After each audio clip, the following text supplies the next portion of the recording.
رحم اس فضل کو کہتے ہیں جو انسانوں پر ان کی خامیوں کے باوجود کیا جائے۔ حضرت علی رضی اللہ عنہ فرماتے ہیں، اخلاق وہ چیز ہے جس کی قیمت کچھ نہیں دینی پڑتی، ہاں مگر اس سے ہر انسان خریدا جا سکتا ہے۔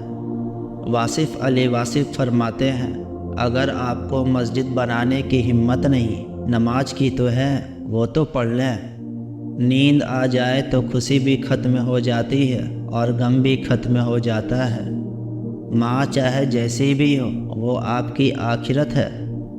اگر تمہیں پتہ چل جائے کہ تمہارا رزق اللہ کے پاس ہے تو تم رزق تلاش نہ کرو بلکہ اللہ کو تلاش کرو جس کے پاس تمہارا رزق ہے۔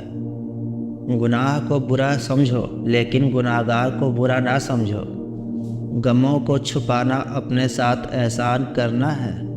کسی انسان کے ساتھ ایسا سلوک نہ کرو جو تم اپنے ساتھ نہیں چاہتے۔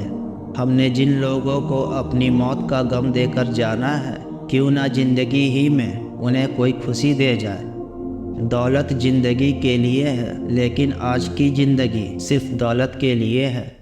نصیحتوں کا اثر آج کل اس لیے بھی نہیں ہوتا کیونکہ لکھنے والا اور پڑھنے والا یہ سمجھتے ہیں کہ یہ دوسرے کے لیے ہے۔